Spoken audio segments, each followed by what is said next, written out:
Alassane Dramane Ouattara et son gouvernement sont en train d'abrutir le peuple ivoirien. Ceci est un message de sensibilisation. Dans cette mélasse politique ivoirienne aujourd'hui, où le gouvernement s'obstine à s'aimer de la frustration dans le cœur des Ivoiriens et des Ivoiriennes, et par extension de la rébellion, sans pour autant le savoir ou en faisant exprès, de plusieurs manières. Premièrement, en excluant de façon expressive des potentiels candidats aux élections présidentielles prochaines et en attribuant de façon malveillante un statut à l'un des leaders politiques ivoiriens de l'opposition qu'on n'entend absolument rien.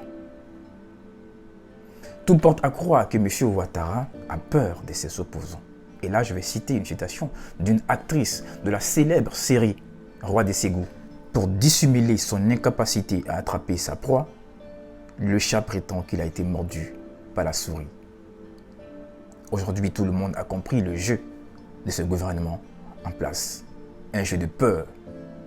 Une peur face à l'opposition. Mais là n'est pas le problème. Le plus important, c'est la vie des Ivoiriennes et les Ivoiriens. Le pouvoir corrompt et le pouvoir absolu corrompt absolument. Celui qui refuse de céder le pouvoir sème les graines de sa propre destruction, disait Jean-Jacques Rousseau. Cher gouvernement, cher président, les empires les plus puissants au monde qui ont existé au cours de l'histoire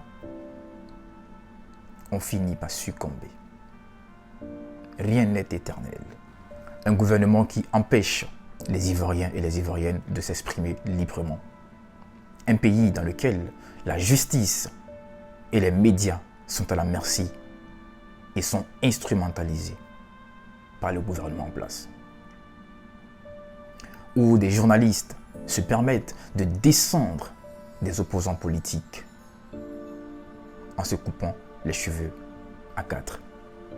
Celui qui conserve le pouvoir par la crainte plutôt que par l'amour doit s'attendre absolument à ce que la crainte se retourne contre lui, disait Nicolas Machiavel.